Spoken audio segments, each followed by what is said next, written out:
It would have seemed unbelievable in 1990, when there were 2,245 killings in New York City, but as of this week there have been just 285 in the city this year, the lowest since reliable records have been kept. In fact, crime has fallen in New York City in each of the major felony categories: murder and manslaughter, rape, assault, robbery, burglary, grand larceny, and car thefts, to a total of 94,806 as of Sunday, well below the previous record low of 101,716 set last year. If the trend holds just a few more days, this year's homicide total will be under the city's previous low of 333 in 2014, and crime will have declined for 27 straight years, to levels that police officials have said are the lowest since the 1950s.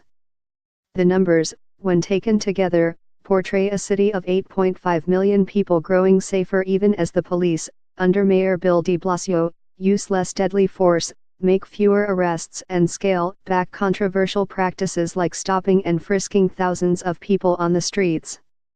There is no denying that the ARC is truly exceptional in the unbroken streak of declining crime. William J.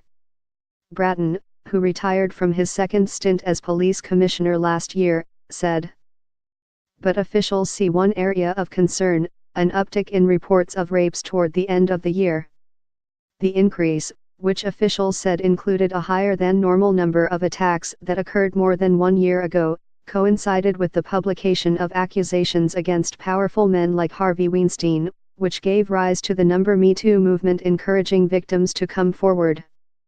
City police officials have said they believe media reports played a role in the spike in reports, though they also credited their own efforts combating domestic violence with encouraging victims to speak up.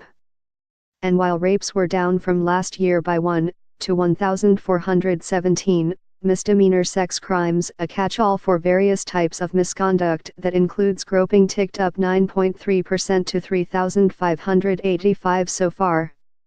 The lower homicide numbers are still preliminary. Tuesday was the last day for which they were available, but they jibe with large drops in killings in major cities like Chicago and Detroit, while contrasting with sizable increases in killings in smaller cities like Charlotte and Baltimore. The city today is a far cry from what it was when Mr. Bratton arrived in 1990 to become the head of the then separate transit police. Not only were there 2,245 killings that year, but there were more than 527,000 major felony crimes and more than 5,000 people shot. Shootings have plunged to 774 so far this year, well below last year's record low of 998. And for the first time, fewer than 1,000 people have been hurt by gunfire, 917 as of Sunday. The continued declines are a boon to Mr.